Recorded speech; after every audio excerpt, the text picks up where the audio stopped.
Hello, everyone. Welcome to Session 2, The Homes of Hope story by Sean Lambert.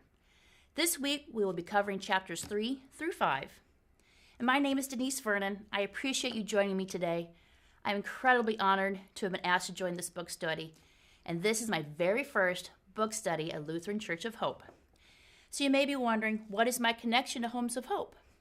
Well, in September of 2021, my husband and I had the opportunity to travel to the San Diego, Baja, Youth with a Mission, YWAM campuses for a weekend. This is my very first mission trip. Going into this, I knew we were to physically build a home for a deserving family. I knew the timeline was 2 days. I knew the weather report. I knew what to pack. What I didn't expect was just how deeply affected I would be from the entire experience. It still touches my heart in the most profound way. If I can describe my experience in one word, it'd be love. The undeniable amount of love. First and foremost from God, but also from the amazing staff, from the work crew, and of course, the sweet family we had the honor of helping. My husband and I never cried like that. These were continual flowing tears that would start at the morning prayer, move into the day as we built the home in this impoverished area, and the tears continued into the evening when people would share their own experiences with us. We heard heartfelt, personal stories of how God and YWAM changed their lives, but more so, how their lives were actually saved. We heard living in a safe and clean house made all the difference to staying healthy, keeping families together, going to school, having a job, being able to plan and look forward to the future. All of these are critically important in life, and something I took for granted because I was given all of these from my parents. As we review these next 3 chapters, we'll discover how Sean builds on a firm foundation where families will flourish and soon plant roots for future generations. So let's get started. So in chapter 3, it's titled God Will Make a Way. Sean is at the Los Angeles YWAM, and the director, John Dawson, is teaching about our missionary calling. He asks in class, what is your motivation for serving God? Is it to please people or to please God? That evening after class, Sean is in his room and following what the director had requested. He's asking, God, give me your heart for the world. He repeats this over and over. And that's when he's overwhelmed with emotion, falls to the floor and is crying. As Sean put it, he got a fresh download from the Holy Spirit of how much God loved the world he created. It's as this time, Sean is at peace and that God accepted his offer to serve him as a full-time missionary. Sean learns of a 2-month field outreach in the northern part of Mexico. He, plus 25 staff and students, travel there. This is the first time he sees the Baja Desert and how the people are living. They're living in makeshift houses, built from scrap wood, tin, and just about anything they can find. They're using tarps for roofs, and their floors are made of dirt. Questions are swirling in his head. How can people live like this? How can they possibly be happy here? But to his surprise, people are happy. Despite their poverty, they are friendly and smiling. They are content with what they have versus what they do not have. Shortly after, Sean graduates from the Discipleship Training School, DTS. He continues his mission work by next going to Thailand to work with the Cambodian refugees. Their music and puppet shows were a diversion to help the refugees, and it also gave him the opportunity to show Christ's love. Sean soon leaves Thailand since he doesn't have the financial support needed to stay. He returns to YWAM Los Angeles, and this is when he reconnects with Janet Isaac. And it doesn't take long, they are soon married. Although they don't have much money, he knows God will provide for their future. Chapter 4 is titled Servant Leadership. Sean feels that he's called to leadership, and he wants to run the next school or take on some other important ministry role. But to his surprise, he's needed to work in the print shop. It's not what he wanted, but he works hard and learns valuable lessons from this job, especially about the power of communication, and he becomes a better listener. Shortly after, Janet and Sean feel a nudge to go in a new direction. They put together short-term mission trips for teenagers. They have a set goal of 600 youth each year, but only 30 participate.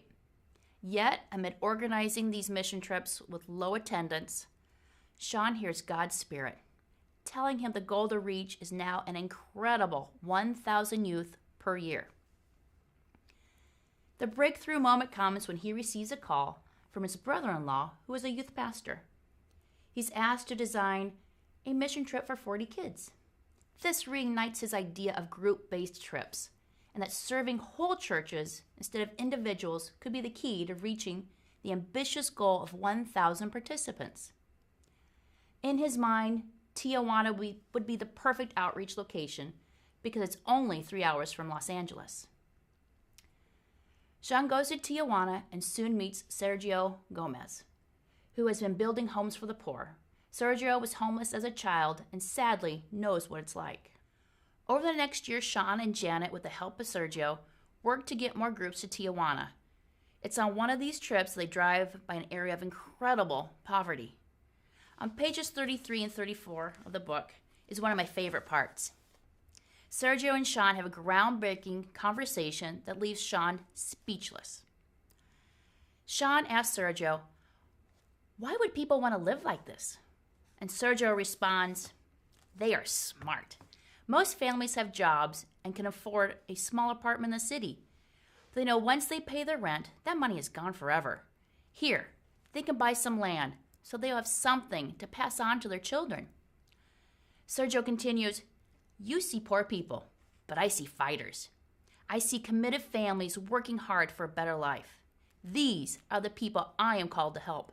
I have learned to focus on only helping those who show some initiative to help themselves. So, I wait to see who will buy land and then help those families." Sergio mentors Sean and helps him understand the poverty in this area and how to serve the poor. These people need help. Sean and Sergio both believe they were called to help them. They discuss how to build a simple house and what is included. The house will be funded by whatever group comes to build. The home is then given free of charge to a family that meets Sergio's criteria. A very simple method, but powerful. Sean could sense something special was about to happen in Tijuana. The next chapter, chapter 5, is called An Offering for Jesus. Over the next few years, their numbers increased from 80 participants to a remarkable 600 a year by using the group-based model. With more trips to Mexico, the discussion to move there comes up. They outgrew the Bible school they had been renting. Luckily, they found a 6,000 square foot outreach building in a section of Tijuana that was safe. Although the building was rough and without amenities, Sean saw the potential. It's later at a YWAM Los Angeles staff meeting that their director speaks of a special message from the Lord. He says in 2 weeks' time, we are to have a special offering for Jesus. 2 weeks later, they take an offering of an outstanding $2,000. Not bad for missionaries. They have several meetings to discuss what to do with the offering, but couldn't agree. Finally, Sean suggests a 2-day project to build a home for a needy family, and everyone agrees on this. Sergio helps by getting the materials for the build and finding a needy family. He finds a family of 5 who are living in a scrap wood shack with one small room, a tarp for a roof, no windows, a dirt floor, and no running water. When the 18 staffers arrive, they find a 16 by 20 foot concrete slab foundation that had been poured. There's a pile of wood and other building materials. Before they begin, they form a circle to bless the family and bless the house build. They break into different teams that are building trusses and walls. Others are painting the siding. The family of 5 joyfully work beside them. Sean's 3-year-old daughter, Andrea, had traveled with them. And during the build, she's playing with the little girls who live nearby. This particular family lives in an old, abandoned bus.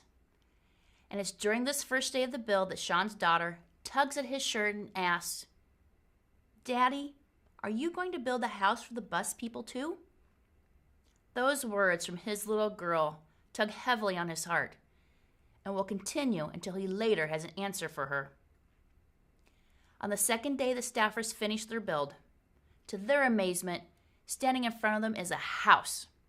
they have a dedication ceremony and hand over the keys to the deserving family. It's an emotional moment with many crying. Together, they accomplish something greater than just one individual could. Afterwards, Sean reflects on the many occasions when somebody would ask, "What did you do this weekend?" The common response would be, "Nothing or not much." But on this weekend, he participated in something extraordinary. Because of their group efforts, they transformed the lives of an entire family. However, their lives were forever changed too, and they want to do this again. At the beginning, I mentioned I had the opportunity to participate in a YWAM weekend, just like Sean and the staffers had in Chapter 5. This is my Homes of Hope weekend, and together we did something extraordinary. In this picture is a simple house that Sergio mentioned. The drywall came in 4-foot wide pieces, so we built the home to be 16 by 20 feet. It has 3 windows, a door with a lock, 2 small 8 by 10 bedrooms, and a larger kitchen dining area. Our family was a single mother with 3 children, 17-year-old daughter, 9-year-old son, and a 4-year-old daughter. They worked right along with us. Through the help of a translator, we had conversations with the mother about her job, her family, what she cooked, and of course, about her soon-to-be new house. With the children, we talked about school, sports, hobbies, friends, and dreams. But dreams were the hardest part to talk about because they hadn't been given the opportunity to dream. They've only known survival mode. In this area, people live for the day. They don't know how to plan beyond tomorrow or 1 week from now. However, with building a house, we give them hope for the first time. They have hope for their future and the ability to dream, all because their basics were finally met. They have a concrete floor that will keep them dry and clean. They have solid walls and a roof to protect them from the elements. They have a nice bed with linens to sleep in for the first time. Although they don't have running water, they have a kitchen to better plan and prepare meals for the days ahead. This combination together prevents illness and is good for their overall well-being. And finally, they feel safe and secure. At our dedication ceremony, every person in our crew spoke about what the weekend meant to them and the hope they had for this deserving family. There wasn't a dry eye in the group. I was the last one in our group to speak, and I was the one to hand the keys to the mother, Alejandra. I was a crying mess, and I couldn't get the words out of my mouth. The whole experience affected me spiritually and emotionally. The love I had for this family was overwhelming, and I am beyond blessed to have been part of this transformational weekend. I truly look forward to returning again and again to help more families. Thank you so much for joining me today. I hope you enjoyed this book as much as I did. And if the opportunity arises to build a house, I hope you say yes.